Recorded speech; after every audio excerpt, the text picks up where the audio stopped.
Hello, everyone, and welcome back to the next episode of StreamTime Sports. My name is Chris Stone, the community lead, joined as always by our CEO, Nick Meacham. Now, Nick, it's getting to that time of the year. You know, we don't want to sort of get rid of the magic of Hollywood, but you and I will be getting ready for our Christmas holidays and whatnot, so we won't necessarily be recording all of these episodes, you know, the week of and things like that. So when this comes out, we'll be getting closer to the Christmas period, Nick, and I just wanted to know for you, are there any movies you associate with Christmas? You know, Christmas is always a time you sit down, you have your milk and cookies and all that. Is there a Christmas movie that it's an annual standout for you? You know what? I've bounced around different countries over the years, and that has caused me to not really follow too many traditions. There is, I think we might have covered this actually in in an instance last year, but because I've been spending so much time in Sweden over the last few years with regards to celebrating Christmas, there's this thing they do each year, which is, I can't remember the name of it. But basically, it's like at 2:00, I think, every day on free-to-air TV. And it's a mishmash of all these Disney cartoons. So there's Snow White. There is one with a woodpecker and something else. And I can't remember what else goes on, and Donald Duck and stuff. And basically, it's the same year on year. And that has become now sort of the go-to Christmas video film sort of thing that happens after we've eaten. But I don't really have anything else other than that sort of layer on top. You know, there's always the contentious about the Die Hard and whether that's the movie of choice for some. I don't know if that's the one you go to. I do love that movie. But that's kind of my go-to, is basically 2:00 in the afternoon, comatose after a little bit of food, a little too much food and some snaps and some drinks, and spend an hour or so watching some kids' cartoons, which is like one of the highest rating shows of the year in Sweden. So what I'd be curious to know is, I imagine most of our American viewers will get this. I don't know if it's a thing in the UK or if it's expanded globally, but the movie A Christmas Story must be from the 60s or the 70s. Some classic one-liners on there, some classic scenes. I think anyone that's watched it, it's on TBS for 24 straight hours on Christmas Eve and Christmas Day. I usually never actually watch the whole movie in any one sitting, but across the 2 days, I will get through the whole movie. And, you know, there's the famous line, "You'll shoot your eye out," and "It's fragile, must be Italian." There's some famous lines there. The movie was filmed in Cleveland, Ohio. You can go there and visit it still. But I'm just curious to know, if I said the movie A Christmas Story, do you even know what that is? I am familiar with it. I'm not sure if I've seen it, though. I'm familiar with the name because, you know, most American media sort of transcends the globe, and you pick these things up. I'm just going to look it up now. The one that stands in my mind as a Christmas movie is, when I look that up, is Home Alone. But because my kids are a bit too young, I don't want to inflict that on them yet. I'll get my son the idea of running around the house and booby trapping the whole place. It's not something that I want to sort of plant as a seed. But looking at Christmas Story, I don't think I have seen it, but I've definitely heard of it. That's for sure. Yeah. Well, funny thing, me being a Bengals fan, did you see what Macaulay Culkin dressed up as Halloween this year? No, maybe. What was it again? Dressed up as Joe Burrow for Halloween. That's right. Yeah. I know they had some exchange on social media or something. Yeah. Gosh, I'm just really glad he's still up and running, old Macaulay Culkin, because he had a bit of a tricky life after the fandom of being a childhood star, as most of them do. But yeah, that was quite funny. I need to see if I can find that. That was a brilliant mock-up. I don't know how Joe felt, but I'm sure Macaulay loved it. Well, we might talk about a little bit more Joe Burrow later on in the episode, but today, you know, it's been a while since we've talked about some of the latest news stories, Nick, and fortunately, we've had some big news stories come up for us. And the one we'll start with is one that we've talked about. It's a story that we've been following, trying to figure out where it would eventually end, and that is FIFA trying to find a broadcast partner for its Club World Cup taking place next year in 2025, seemingly struggling to find a partner, and mostly due to kind of the large demands or what they thought the value was. And it turns out, in the end, it's DAZN that ends up with the global rights for that, and it's at $1 billion.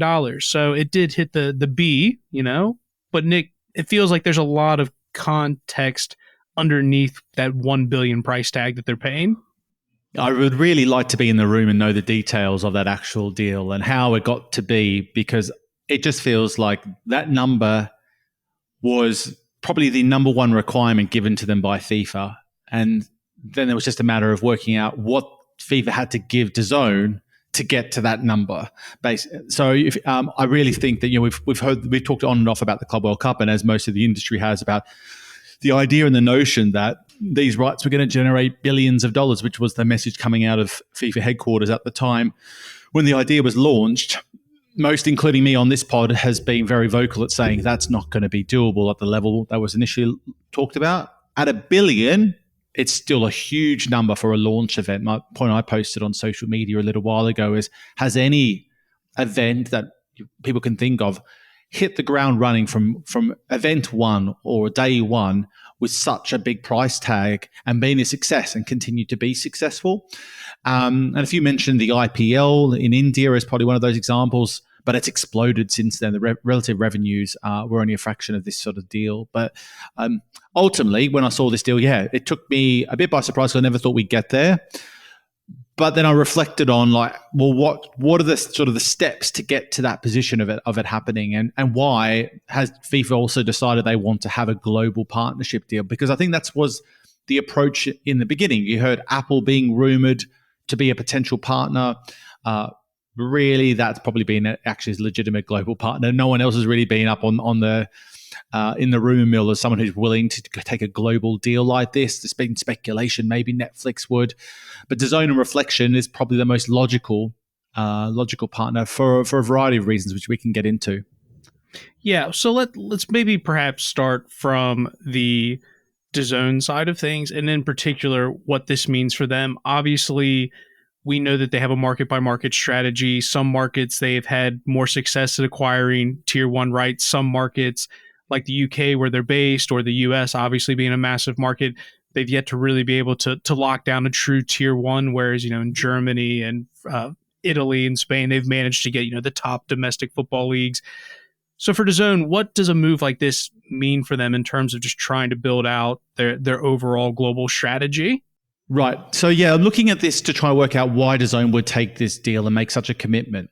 They're at this tricky phase in their life cycle, right, where there's threats or conversations about they want to IPO, but at the same time, the media market has dissipated. We're obviously going to talk a little bit about the Bundesliga deal at some stage, where why they potentially needed to hold on to those rights when they want to paint a picture of the scale of that organization.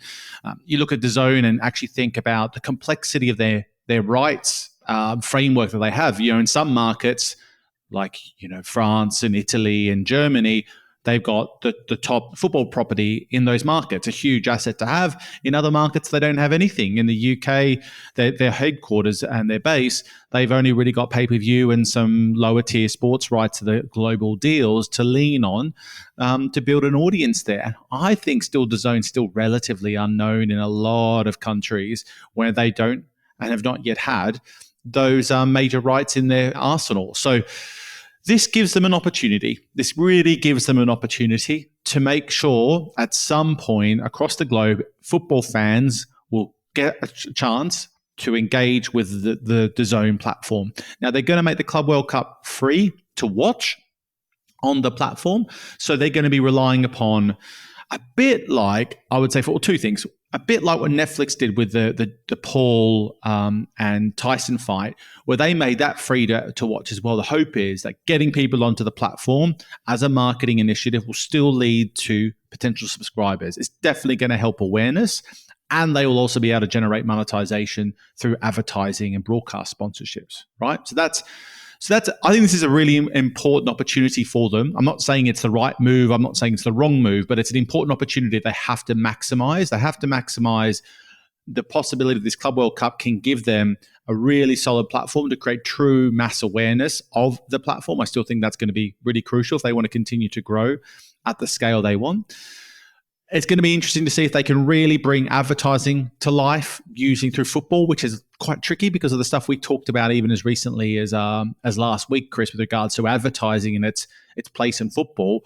There's still only limited opportunities you can use and maximize around advertising in these games, and how much they can get in return, not only from advertising and sponsorship, but also from the sub-licensing arrangement. So basically, DAZN The example I've used is the PGA Tour and Warner Brothers Discovery deal where they launched Golf TV. They basically sold all the global rights to Warner Brothers Discovery for, I think it was a nice cool $1 billion for over 10 years or something like that. And the goal was they launched this Golf TV product, and then they had the sub-licensing arrangement so they can go in and sell into any market they see fit to try and offset some of their costs and expenses and potentially turn up with a profit with that agreement.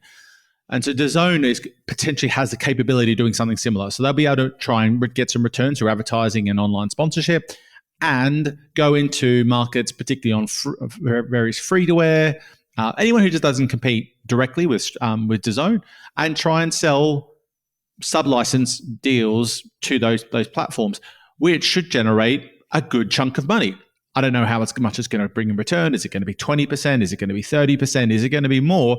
But it should be significant enough, particularly if, as we get closer to the tournament, there becomes the more and more excitement, inertia behind it now that there's deals there basically to underwrite it. Because a lot, if you've heard the coverage from even like Real Madrid, Florentino Perez has talked about it, and there was a report basically in their finances, the projections they were making, they excluded the Club World Cup in any of those numbers because they weren't really confident that revenue was going to come in yet, that the event's even going to happen.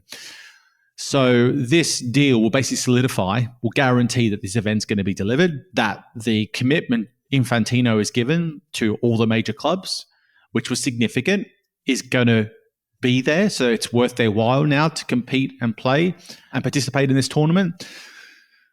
So it's the deal it's kind of the deal that had to happen for all parties, really. And I just think DAZN has a huge opportunity they need to leverage. Otherwise, it could be a lofty cost to the business, but they haven't got a long-term commitment here. It's really one big hit. And then they walk away if it doesn't work. And if it does work, then they might ride the wave and jump into it again. But they'll get a lot of competition if it does work, which is the tricky bit about media rights deals like this. From a sub-licensing perspective, how much do you think DAZN is going to look to leverage that ability to do so, in the sense of, to your point earlier, a lot of the reason that this is going to be on free or free to air, I say free to air, but just it's free to access, is partly because you want to drive people to the platform to then become longtime subscribers. From a sub-licensing perspective, does that eventually dissuade people from using the platform if it's being broadcast somewhere more accessible? But there's also that balance, like you said, of offsetting that $1 billion investment.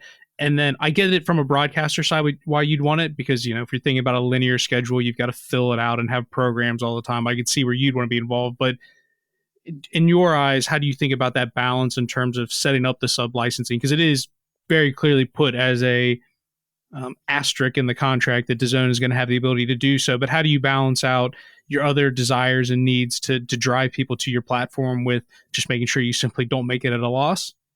Yeah, for sure. Well, I think there's an important part to note to this is that the legacy of the DAZN business was from Perform Group, and part of that business was they launched an organization called DAZN Media, and that organization was doing deals with people like the WTA, where they launched WTA Media.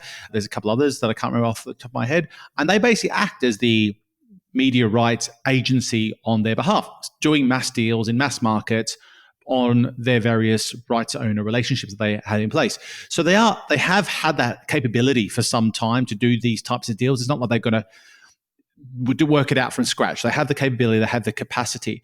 It'll come down to a numbers game ultimately, Chris, about whether they think that this is going to bring enough return financially and potentially awareness, depending on what we don't know is the minutiae here is, for example, will DAZN's branding be visible on the broadcast? So, for example, in some of, I think it's in Formula One, Sky is the host broadcaster for Formula One in like markets like the UK, and you'll see Sky's brand visible in the broadcast in other markets like the American markets and even others, because they're the host broadcaster.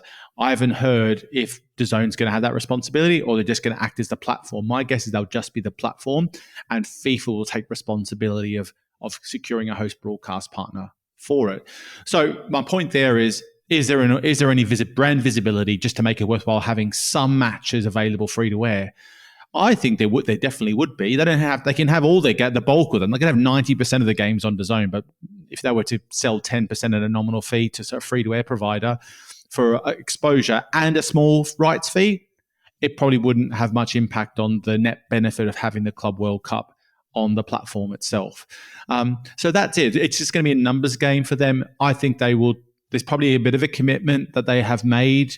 Again, this is all speculation, right? I don't know the details, but I would say there is some sort of commitment in each market to create awareness.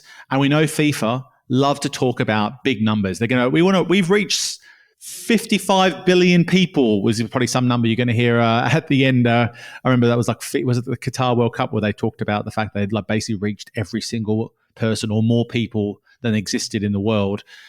That they want to have a big number like that to say. So there's probably a commitment on that sub-licensing arrangement that DAZN has to have a certain amount of free-to-air visibility as part of the sub-licensing deals. So FIFA can guarantee that wider exposure and they can share those sort of numbers. So in future years, if the Club World Cup continues, they'll be able to maximize that and lean into those numbers as a selling and talking point. So yeah, that would be my view on that. And then the last little bit I want to cover on this, and at this point, we have no knowledge or evidence that this is the case. It's just rumors, but it's worth talking about because DAZN felt the need to come out and deny them. Is there have been talks you mentioned earlier, DAZN are talking about going public. What does that mean for the business and how they need to report their numbers or secure funding? And one of the ideas or thoughts is that, Saudi Arabia, the PIF, would be interested in being involved, putting some investment into DAZN, given their whole attempt to try to use sports as a way to market the country. Now, there were rumors that this was something the Club World Cup would be financed in some way for DAZN via PIF. But, DAZN has come out and said that that is not true. This is something that's being totally funded by DAZN, and anything that may come from that is totally separate. But is that something you necessarily agree with, Nick? Do you think this is something that there's writing on the wall, that some further investments coming? Because it is quite a large investment for something that, for all intents and purposes, is taking up several weeks in the summer, and then it's all gone. It's a very big investment for, a relatively small and unproven event at this stage. Yeah. It's a tricky one. I would say my guess with all of this is we have seen Saudi Arabia and DAZN, so Saudi Arabia related businesses and organizations and DAZN become closer and closer partners. You think about all the boxing events, the pay-per-view events that they've hosted out in Riyadh and out in Saudi Arabia. They've done this massive Riyadh Seasons sponsorship deal where I believe they've given up huge and important real estate on the DAZN operating system, basically the main homepage on connected devices. I've not seen that because I can't get DAZN here where I am, but that's what I've been told. That's part of the deal. And that they're massively lucrative deals. So there's a lot of money going around because of this type of relationship. So DAZN has worked hard to bring Saudi closer and closer. We've seen the PIF make an investment in a media business. I think it was out in Saudi, a pretty significant one at that. So they are investing into this space. And for all the things you can think about what Saudi Arabia's been trying to do with sports for a long time in terms of growing its brand and reaching people and telling positive stories about the country, having a media outlet doing that for you is got to be a positive result for them. So this would make a truckload of sense if that was all to come together in that way. I'm no doubt because of I haven't seen any of the latest finances from DAZN, but they were obviously losing a lot of money making all these major investments into media rights. If nothing more, maybe if it's not IPO, the IPO may still happen, but to generate some investment to offset some of those losses and to even just remove some of the debt, because some of the debt on the DAZN business is really significant that they're having to fund before they go profitable. I think their profitability goals were, was it this year or next year? I can't remember if it's this year or next year. Yeah, I feel like it's 2025, but I could be wrong. Let's give them the benefit of the doubt and say it's 2025. So they will need something like a big cash injection of some ilk to get rid of that debt, because if they get rid of that debt, will make them instantly have a much more healthier P&L, which is obviously their message for a long time has been that growth is going to come and they'll be profitable as an organization. So that would be the very likely, there is a term, I'm trying to think of the right term, just call a partner to come together with. And the other final bit on this is the reason Saudi Arabia has been linked with further investment into the Club World Cup and sponsorship of this DAZN initiative is they are lobbying for the World Cup, and there has been reports that they're massively the front runner in that competition, almost certain to win that. So they want to build momentum and keep building their ties into that until they get those rights to the World Cup absolutely locked down. So it makes a bit of a no-brainer, and I'd be shocked if it almost didn't, if something bigger didn't happen. It's a good opportunity to segue into our next topic, which again concerns DAZN. And part of the reason it concerns DAZN, Nick, was what you're talking about is a potential cash flow issue. But one of the stories we have been following is the Bundesliga and what's going to happen with their newest rights cycle. Now, the headline is they secured a new broadcast deal. It's a 2% increase at 4.48 billion euros, and that's going to still be with their main partner in Sky Sports.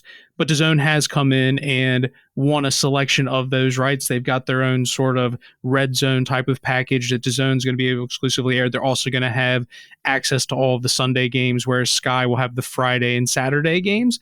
Now, the reason why this is newsworthy is we've been following the right cycles of all the European football leagues. So credit to the Bundesliga for being able, even if it's only 2%, to make an increase on their rights, given what we've seen across Europe. But also we've been following that DAZN took the Bundesliga to court, and they had to reopen their tender process as DAZN felt that they did not, receive fair treatment within there. So there's a few things with this, Nick, in terms of, how have the Bundesliga gone about securing and basically making sure that they are, without a doubt, the second most powerful league in Europe behind the Premier League. There's also the settlement behind sort of the DAZN, Sky, Bundesliga situation there. And like I said, part of that was concerns about DAZN making their payments on time and whatnot. But, there's a few things we can dive in there, Nick. But, maybe we'll start, just from a Bundesliga side, what that means being able to secure this deal. I mean, it's really significant if you think about what the Premier League had to do to try and generate an increased rights return for its domestic rights. They had to give way more games away. Remember, we talked about that quite a lot, where they basically had to move loads of games out of that 3 p.m. slot to sell way more games to Sky, which drove down their per game media rights return. So that, from what I can tell, the Bundesliga has not needed to do that. They've been able to keep the same sort of offering they had planned for, which doesn't look particularly different from cycle to cycle. And they've generated an increase in revenue over the course of that cycle. That is a huge achievement, I think, that will probably not quite get the plaudits it deserves, because if the Premier League did it under the same pretenses, there'd be universal accolades probably flying around for that, given what we've seen in Europe. So that is a huge achievement. I do wonder, I need to look back at what was if there was any numbers thrown around in regards to what they originally had agreed before the DAZN, Sky, Bundesliga tribunal thing came to pass, because my feeling is it probably wasn't at that sort of level. And what I've been hearing is potentially Sky did they offered a higher deal to really ensure that they got those rights more than they had offered previously, because remember, they were bidding underneath what DAZN had last time. And in fact, DAZN may have dropped their bid from what they did last time around, because they weren't willing to overbid themselves again to get to the number that they thought they needed to. So in terms of an end result here, Sky get the rights and have probably paid more than they initially wanted to. DAZN still can say and celebrate that they're a Bundesliga partner with a really interesting property. Like, I think the conference proposition, if you think about the UK market with Super Saturday, and just turn that into, you can just then now, and also what they do in the MLS, where they show the live goals instantly after they happen. What a great product! What a great product for the modern day sports fan. That's a huge result for them to get. But I think there was a bit of negotiation probably happening in the background, where they said, look, we'll see that, because Sky were the ones that actually created that product 25 years ago. We'll see that product. We'll let you take that, but we'll take all the other marquee games, because that means that subscribers still need us just as much as ever. And you can take that one. And then there's up to fans whether or not they want to buy both on DAZN and Sky to get access to that. And I think DAZN have the Sunday matches. So they still got enough there. but Sky have enough to make sure they don't lose any subscribers at scale. So it's a really interesting situation. I think there is a bit more to it. And then there's a few other bits we can jump into in a second, like why both parties got to where they, also all three parties got to where they did, and what this means also for the international side. Well, I will say with the conference whip around show, I was actually in Germany last year on their last game week, where it all came down to the wire. And actually, it was 2 years ago, Nick.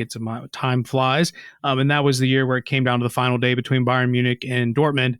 And I actually was in the hotel waiting before GB women's game kicked off watching it. And it is exactly like Red Zone. As you say, like I've seen, Soccer Saturday over here in the UK. And it's not the same when someone's describing it to you as opposed to actually being able to whip around and see it. So, I mean, it's whether it's fantasy sports, whether it's instant gratification, it is certainly the type of product that makes a ton of sense. And I actually wasn't aware that Sky Sports produced it, so that makes it even more intriguing that's part of the negotiation with that deal to be able to get a piece of that.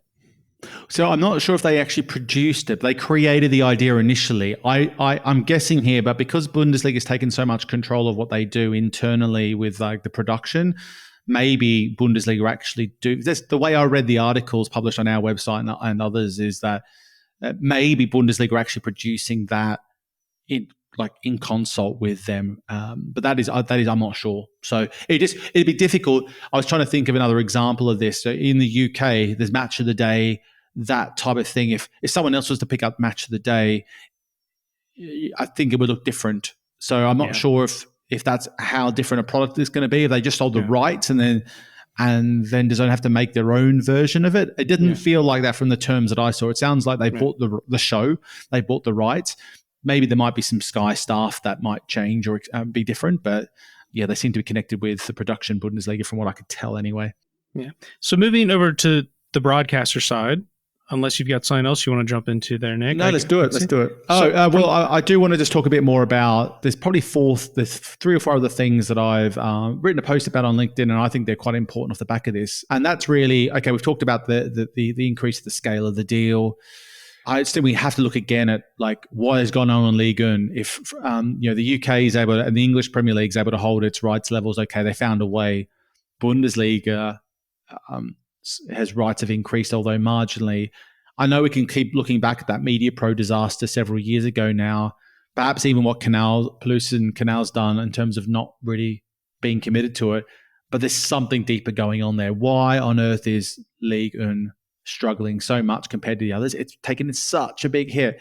I don't know. Is it because they've lost a lot of the stars as well at the wrong time? Just that really important bit where they've lost, Messi, and they've lost Neymar, and they've lost Mbappe, and is that stardom, losing that, is that the issue that's really caused the floodgates to open?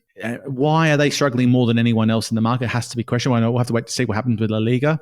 And the other bit that I think is an important part here, well, there's 2 things. One is that the future plans for both DAZN and Sky Deutschland, we've talked about, I think, previously, but they're both basically looking to sell those businesses or to get investment. Sky Deutschland was rumored to be up on the market by Comcast, DAZN looking to be IPO'd, as we talked about earlier.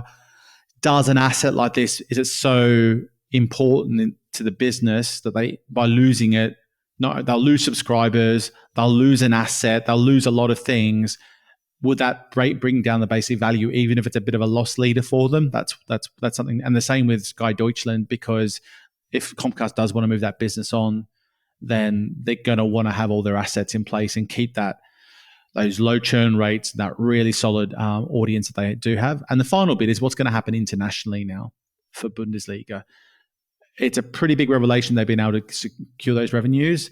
Are they going to keep going with their traditional approach, having their international media business, selling to the traditional broadcasters, leveraging that glass-to-glass strategy they have, which allows them to basically sell a proposition, a package to all these major partners across the globe?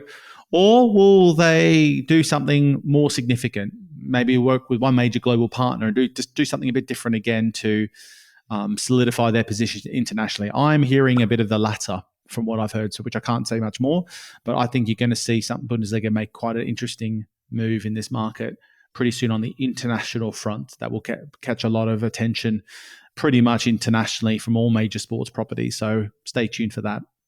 Well, on both of those things, that was one of my follow-up questions, was specifically around Sky Deutschland, and that I think both Sky Deutschland and Sky Italia were both rumored to be businesses that Comcast was looking to offload. So whether acquiring the Bundesliga is just the cost of doing business to ensure that when the time comes, you're still maintaining that value. If that means Comcast are going in a slightly different direction, but either way, that's now committed to that, and sort of what that meant. That was really kind of the question I was going to go with. DAZN, I think we kind of get it. We've talked about it, although it's a different market from a global market. They're still kind of trying to overcome the same challenges. Sky Deutschland's in a slightly different situation. Yeah, they are in a different situation. They're the incumbents. They're well established. As long as they keep businesses close to usual, you've seen what they've been able to do in the UK. You've seen it also in Italy, where they have been able to step away from some of those premium rights to be more efficient on costs, and it hasn't had much of a measurable impact on revenues. They are losing money in some of those markets, though, because it's still a difficult place to be playing. But yeah, I think Sky Deutschland want to keep things as efficient and optimized as possible, and keep being the ultimate home for sports in all of their key markets. That is really their special sauce, let's call it. Yeah, and international will be interesting. My understanding is they're with ESPN. I think that deal runs until 2026, so that'll be just after the World Cup. But I do know, at least just as a football fan, the Bundesliga probably has more Americans than any other European league. So whether this is just me going off my knowledge of football, Nick, the Americans tend to spend quite a bit of time in the Bundesliga, and whether ESPN would continue that relationship, or, as you say, is Bundesliga going to go a completely different direction? Yeah, I mean, in the US, the ESPN's the main broadcaster there, and I think it would be a big win for Bundesliga if they can keep that relationship in place. I think that's quite a unique and very lucrative arrangement, and very good for all parties if they can get more American talent in that league, because it doesn't cost nearly as much as, say, the EPL, and they don't have the EPL rights, ESPN, to leverage the talent in the American talent to be able to market the Bundesliga accordingly. So I think they would be happy with that. What I'm just hearing is more on the general global scale, that they might be making more of looking for more of a global partner there to try and help solidify their reach and visibility, not on a necessarily an exclusive basis, but as someone who can really help to make sure they're reaching as many people as possible and available in as many markets as possible. Obviously, we've talked about it previously about does the Bundesliga were ready and are ready to launch an OTT platform if they do, or whether they continue to double down on the partner approach. Well, we will find out very, very soon, and perhaps even by this podcast dropping, the news might already be out about it. So we'll see what happens. Well, it sounds like you know something the rest of us don't know, Nick. So we will, I'm sure, talk about it as soon as we get recording again. But one of the things you referenced to Sky at the beginning was in the UK having to give up more games and move more games out of the 3 p.m. window to get the media rights deal that they most recently locked down with the Premier League. Now, we've talked about it on this podcast before, but again, there seems to be more smoke coming to say that the deal that was just signed will be the end. When that deal ends, we will finally see an end to the 3 p.m. blackout rule for the Premier League. Now, we probably don't need to go into the history of it because we've talked about it on several podcasts before, but I know you and Steve had the podcast about the end of the Premier League IMG relationship and what that might mean for the Premier League. We also know that there have been a stagnation, I guess is probably an appropriate word to say, that we're not seeing these massive increases between deal on deal. Now that there's more rumors again, now that we're seeing the Premier League IMG relationship ending, we've seen them give up more games to broadcasters. With this latest rumor that this current deal is the last we'll see the 3 p.m. kickoff, how confident are you on a scale of 1 to say, at the end of this deal, we will finally see the end of the 3 p.m. blackout in the Premier League in the UK? The tricky part of this, before I give you a number, I'd say the tricky part is that you got to ask who wants the 3 p.m. blackout and who doesn't. And I think sometimes it's lost on people who would like to see the 3 p.m. blackout stay. And for me, that is probably still Sky Sports.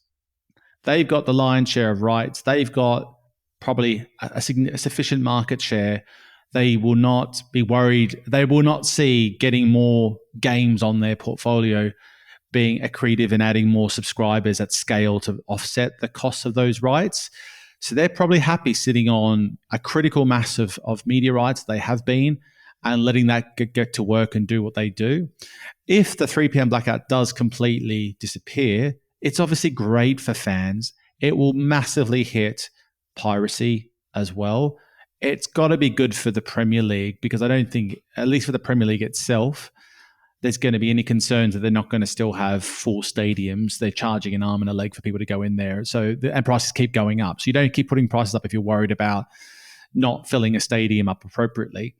So it's a win for a lot of parties. The other X factor here, the question mark that's been looming for some time, is whether the championship clubs and the smaller clubs might not want that to happen, because they fear that people will stop going to their games. And there has been some studies done by the EFL, so the federation that oversees the lower tier, the Championship, League One, League Two, etc., that they might lose some money potentially if that happens, but the losses will be marginal in comparison to what is potentially going to be generated from a media rights perspective. You put all these extra games available in the market, and if the EPL has to commit to some of that money filtering down through the rest of the pyramid to solidify it, it's going to be worth it. But the Premier League was never in a rush, because the major partner was probably telling them, we don't want more games available because it diminishes the value of our rights so much. But now we're coming to a crunch point that it's going to be time sooner or later. So if the question is, will it happen in by the next cycle? I'd say I'm still on the fence as to whether that happens. It's going to come down to if anyone else comes to really push Sky for the value. So I'll sit on the fence at a nice 5 for the moment out of 10. But it's time. It really is time for it to get done. In everyone's books, everyone knows that this is not the right way to approach things. And look, there's obviously things you can do. You've seen it on a free-to-air perspective. They must be able to do it on a cable perspective, which is blocking certain markets, certain cities. So if they are really worried about that impact at the EFL level, they should just focus on that and do that part instead, and then let everything else be made available for the millions of fans that would instantly consume it if it was available. It's definitely impacted the way I watched the EPL when I was living in the UK, no question. And I'm sure it has an impact on a lot of others too. Well, if I had a wish list of things when this goes by, one of them is that I hope, whether it's BBC or ITV, whoever it is, I hope there's at least some package that's free to air, even if it's just one game a week. I would love to see something on free to air. The other things I'd love, you mentioned it, is some sort of regionality. At the end of the day, just be honest with you guys. Apologies to any Leicester and, Burnley fans on the podcast. I know Burnley's not in the Premier League this year, but my point being is I don't want to watch Ipswich Town versus Leicester. Can we do some regionality? I know Steve tries to tell me, our technology editor tries to tell me it's difficult, but in Ohio, they can split the state up between who sees the Browns game and who sees the Bengals game. It can't be that difficult. I don't buy it. And then the last thing I want to see, Nick, is I don't know how you do it, because football's so much more difficult, because you got the FA Cup, you've got Champions League and all that sort of stuff. I kind of maybe follow a little bit more of the NFL model, where they do occasionally have a Monday night football game. They occasionally have a Friday night, but it's primarily Saturday and Sunday. I think it'd be nice. And I think they would have to, if you were going to get rid of some of those 3 p.m. games, start to expand your schedule a little bit more. Because I think part of the problem as well is when every single game's over the span of 2 days. Now I get it. I watch all kinds of NFL football on a Sunday, but got my Thursday night game, got my Monday night game. It splits up the experience a little bit, where I think sometimes if everything's all in one go, you can lose some stuff in the mix a little bit. So that's kind of my wish list, Nick, when they break up the current model of what I would like to see. Yeah, I think all very good and very valid requests. I do think the possibility I've talked about this a lot, Sky is in such a powerful position currently. And if Premier League had 1 or 2 broadcast or streaming partners that were saying, hey, if you do this, i.e. get rid of that 3 p.m. blockout, we are there and ready to spend on locking down one of those packages. Now, it could be that 3 p.m. window, could just be one package that, a bit like we just talked about with the Bundesliga or the MLS, and how they have that 3 p.m. whip around show, and just make that a complete product. There's whole another package that's going to be quite lucrative for them on top of all the live matches. And I think that point about the appointment viewing bit, about who's on Friday night football, who's on Saturday night football, who's on Sunday night, etc. Just locking all that down so it gives fans some clarity on what to watch and when. And if there's a major game, instead of having it in the afternoons on a Sunday, because that's a legacy of stadiums and so forth, do people's evenings start to get eaten up by football? I think that's got to have a pretty positive effect for the EPL in terms of becoming part of everyone's agendas for watching. And I just think on the geo bit, the regional bit, well, obviously what they could do is they could make some of those games for 3 p.m. only available through streaming. And that would be much easier for them to control that. I mean, but piracy can still play a bit of a role, but you're talking a much smaller scale if enough of games are made available. So I think there's so many ways to impact that and improve that. And it gives them a chance to consider, as they're gearing up to do all these things from a production perspective, to do some of it themselves if they want to, though I don't think they will need to. I think they'll have plenty of people lining up for those rights. It's just a matter of if someone else will come to the table, like a Netflix or whatnot, and make a big play for the EPL. We'll have to wait and see. Well, I have my fingers crossed that it'll happen. But a story I'm really excited to talk about, Nick, because it is, as of recording this, I think it'll kick off in about 2-3 days' time. My favorite annual sporting event of the year is coming up, and it's the World Darts Championship. I absolutely love the World Darts Championship. If you are a sports fan, I will say it again. I said this time last year probably. Watch it. It's great. Add it to your bucket list of sporting events that you have to attend in your lifetime. Even if you don't like darts, it's an incredible in-person experience. But the reason it's coming up, Nick, is that Sky Sports, again, another similar business, have long-term been the partners for the World Championship. And now it's reported that they are going to be willing to pay over double what they currently pay for that because of the popularity that darts seemingly has, partially due to the fact that they've got Luke Littler, the teenage prodigy that's just bringing perhaps a new audience that hasn't existed in darts. I feel like darts is, despite all the alcohol that is drunk that maybe attracts younger audiences and whatnot, it probably feels similar to a golf audience where you'd imagine it's probably older individuals watching, where Luke Littler brings something different. And the fact that it is, when we're seeing so many rights, particularly in Europe, seeming to stagnate, to see something being talked about willing to almost double what they're paying for is quite significant. So, Nick, what does that say about, I know we've talked about if you were a niche sport and your goal was to land a big TV deal, it's probably not likely to happen for you. It's the wrong way to go about your media business, but it seems like darts has hit a moment, and whether that's like Formula One in the US off the back of Drive to Survive and Luke Littler, it's not the Drive to Survive effect. But you get my point that there's something in the media that's driving the larger popularity behind it. Is this something that we expect the World Darts to continue to grow at this level? Is it just hitting the right moment? Is it people are interested in new things? Just sort of what's your take on this? I think it's a fascinating story. Yeah, it is interesting. I mean, the levels of the revenue are not massive in comparison to some of the others. So I think that we've got to temper expectations here. We're talking that annually they're paying $12 million a year currently, and the Darts Championship wants to go. Sky wants to pay, has reportedly offered to pay double, and they want more, like quadruple. But you've still got to reflect on how we got here. The darts isn't a new thing, a new product. It's been well established.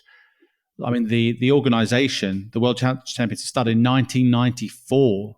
So it's been around a long time. It's had some of the best marketeers involved in, Eddie Hearn and Barry Hearn, in particular, who's invested into that. They've been holding it at Ali Pali since 2008, delivering a really successful event that makes you feel like you're really missing out by not being in the room. Yeah, it is a pretty straightforward broadcast production that will get people at pubs and at home watching quite closely, because it's almost like made for the new era of like short bursts of watching someone's 3-dart set, then going for the doubles, etc. It's just made to keep you engaged all the time, better than a lot of sports. It's a great asset, but it's taken so long to get to this point. It's not like it's happened overnight, and that, I think, our points around taking a media rights first model still do exist. Now, if the end result is all your ingredients come together, and in 20 years you can finally get a good media rights deal, then great, you deserve that media rights deal.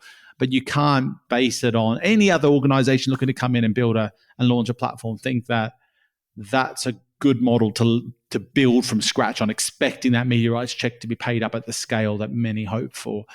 And that's where I get stuck on this. Is like, yes, it's really good to see that there is an interest in these types of rights. For those that live in the UK and a bunch of other countries, darts, this is the time that people focus their attention onto that, not just the fans, but any sort of sporting fan.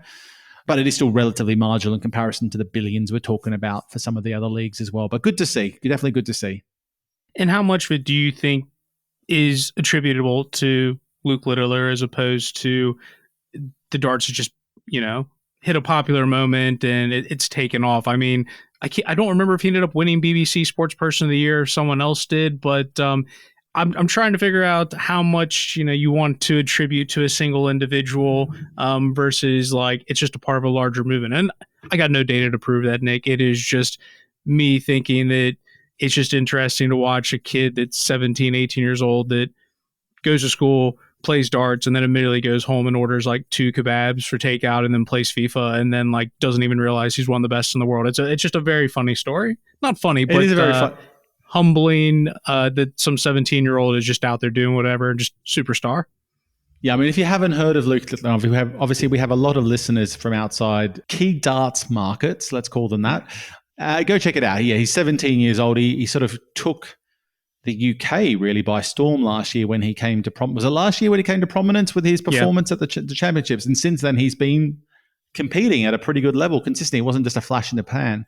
Look, I think darts has been able to create stars and create exciting moments for many, many years. You think about Phil the Power Taylor, the Wizard, Simon Whitlock, the Aussies. I think I changed my Facebook profile at one stage to Simon Whitlock in his peak performance during, I think, like 2010 or 2011 from memory.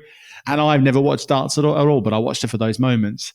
But when you've got someone who they think might be the next big thing coming through, there's an exciting story for everyone to follow. And particularly in the UK, which is the market we're talking about, where we've seen such a boost in media rights revenue. So there is a special formula, right, in sports. You need one star. You need one superstar name story for people to get excited about. You need them to be dominant, but not too dominant. So they're successful and keep being successful, but there's competition. There's still jeopardy going on in those sports, and they're really able to really focus on the stars themselves in that sport. And darts has it all. So super interesting to see if he can perform again. Well, this year he's going to absolutely lock himself down as an absolute household name in the UK. That is for sure, and in a lot of other markets as well, where darts is well received. Well, not to extend this conversation too far, but one of the places I saw that really picked up on Luke Littler, and it won't surprise you for a second, Nick, that these people think the darts is great. Barstool is all over it. Barstool, really? They love Luke Littler. I mean, you know their brand, you know their thing. For them, all the drinking that takes place at the World Darts, and the chanting, the 180s, like they really picked up on it last year, and it just fits their brand, their motto. But I would say they did a lot of coverage last year as he was coming through, and they're like, who is this kid? Not even old enough to order a beer. Like, but yeah, that definitely fits into the Barstool model for sure. Yeah, well, they have their good operators at Barstool. They know what it takes to find the right athlete and get their fingers into the right pie. That is definitely not the right metaphor here, but to back the right horse is probably a better one to go with. And he's lent into it. He initially looked a bit uncomfortable with some of the media coverage, like relaxed but nervous at the same time, somehow fused together. And I think he's really just become more and more comfortable in his own skin. Though to say he looks like a 16 or 17-year-old, I mean, he looks like he's in his late 20s and just hanging out at a pub. So you got to love that when you see someone who comes through it, sort of defies the odds of what you expect an athlete to look like. But he's definitely done that. So darts is about the only sport I can look at professionals and not feel bad about myself. It's about one of the only sports I can look at the participants and be like, that could be me. Just from a physical outlook. Yeah, I've tried darts and I've got no game. So I'm always just super impressed. If I hit the board and score some points, I'm happy. To see these guys, what they do it's super impressive. So I do really think the world of how talented they are. Oh, I was just thinking about their physical build, Nick. It wasn't. Well, yeah, I know. I know. Whole different ball game. So the last story we want to talk about today, Nick, is the women's championship football in the UK.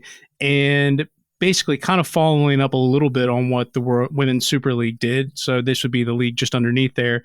They have now agreed that YouTube is going to be the platform to distribute all of the games across the league. And again, this is something that we've talked about YouTube in the past, its potential future, what roles, who can most help out. And we've seen women's soccer, particularly in Europe, between what WSL is doing, what DAZN was doing with the European Women's Champions League, that this seems to be a platform where there's been some success in terms of driving growth, driving accessibility to this content it might not have gotten on with other broadcast deals. So to see another layer of women's sports, particularly over here in UK and Europe, using YouTube as the platform to distribute their content, I think it's just continuing to show that there is a model there that's working, and whether YouTube is going to continue to potentially be a larger player in the sports space, perhaps for some of these up and coming sports. You know, even when you were in Madrid, you got to speak to the folks at the Kings and Queens League who are using YouTube as a platform to do that. And whether this is just, I guess, synonymous with who YouTube's going to become in the sports space. Yeah, I think there's a bit to digest and probably need to spend more time in it. But actually, I now remember that I've actually done a really good interview with the CRO of, I don't actually know the working name here, but they are responsible for the WSL and the Women's Champions League and those competitions. And that is Zara Al-Qudsi, who is, CRO. That's dropped, I think has already dropped on the Sports Pro podcast channel on the How to Win series I've been hosting on that channel. I've been cheating on you, Chris, but I've been doing some extra work on the side on the Sports Pro channel with a really interesting series. And the chat with Zara was really interesting to hear how buoyant and how important they do see that YouTube channel for them to reach audiences and really look at the different layers of the funnel, like the YouTube relationship. So they're responsible. Think about when the organization's responsible both for WSL and the championship, which I think is a really important part, because then they can take more of an approach of like, how do we ensure the Champions League is fueling, and what we do with those rights, which are less lucrative, how are they fueling fandom in women's football in the UK? And how do we therefore ensure that the value of WSL continues to grow and grow and grow? Because let's face it, those rights are where they're going to get the most bang for their buck, like we see in every market. And YouTube is a very logical partner for one other major reason, a few reasons, but one other major reason, and that is because of the long-standing relationship between the UEFA Women's Champions League, DAZN, and YouTube, where the bulk of their games has also been on YouTube. So basically, women's football effectively has been growing on YouTube as a fan base has been growing on that as a platform for several years now. So that connectivity just makes a truckload of sense for them. And ultimately, it comes down to how do you leverage the scaling of the audience on YouTube to drive more sponsorships and revenues in other means? Because we all know it's going to reach way more eyeballs that way than it will just doing traditional broadcast deals, particularly with traditional broadcasters. So that's the challenge they've got. I actually talked about that quite a bit of detail with Zara on that podcast. So again, really worth listening if you want to know more about the strategy, the commercial strategy of women's football in the UK, particularly our WSL and the Championship.